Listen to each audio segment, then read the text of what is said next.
little sounds and stuff coming from the car. Sounds like the car is raining. I will get back to you guys when my car finishes updating. Talk to you guys soon. All right, ladies and gentlemen, so we are back. We have the 2022.40.4.1 update successfully installed on my Tesla. So we have a few things here. We have Sentry mode and dog mode, miscellaneous improvements. So you can actually do dog mode and Sentry mode at the same time now. Sentry mode alarms are silenced if dog mode and Sentry mode are both enabled, and mobile app notifications will still be sent. Video footage will be saved. That's pretty useful for you guys out there who have pets, who actively use Sentry mode and dog mode all the time. A very welcomed addition, quality of life improvement for dog owners or pet owners out there. Personally, I do not have a pet, so I can't actually take advantage of this. Next up, we have charging improvements. So during DC fast charging, the thermal system controls have been optimized for each charging station's power capability, improving both charging and en route battery preconditioning efficiency.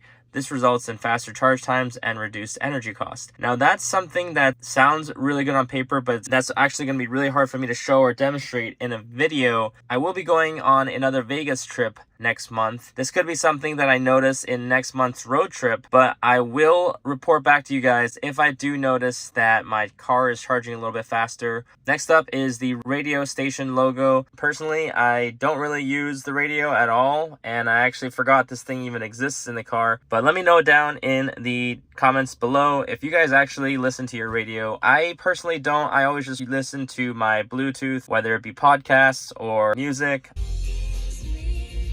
I haven't listened to radio in so long.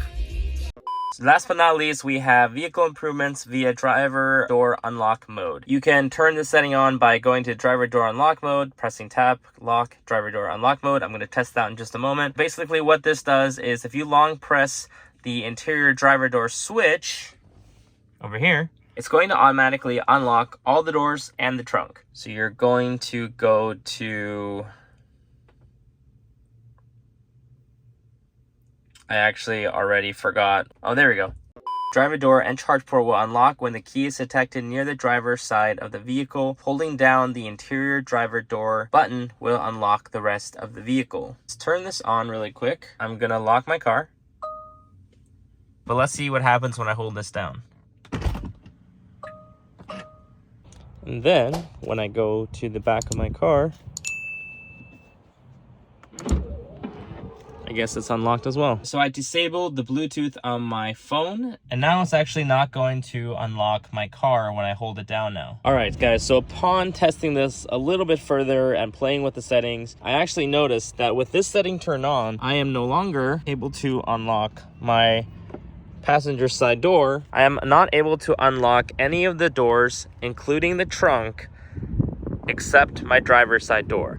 By the way, I have a ding here and a ding here.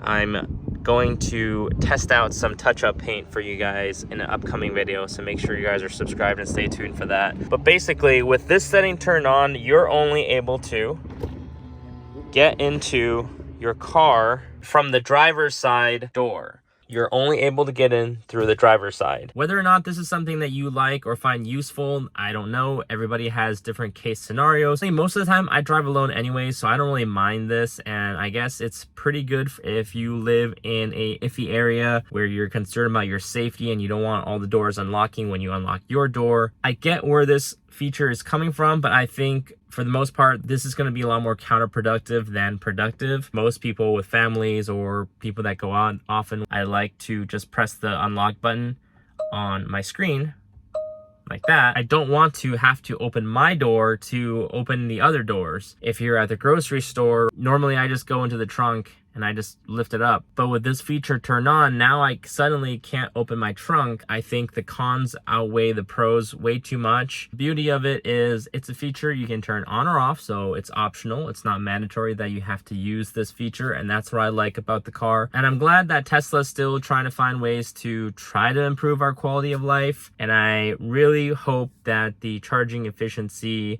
will actually work and hopefully save everybody some money on their bill or their charging. Thank you guys so much for watching. If you guys are new to the channel, consider subscribing to my channel. I'll also leave some videos towards the end so that you guys can check me out over there. I have a lot of videos planned. I just don't have enough time in the day.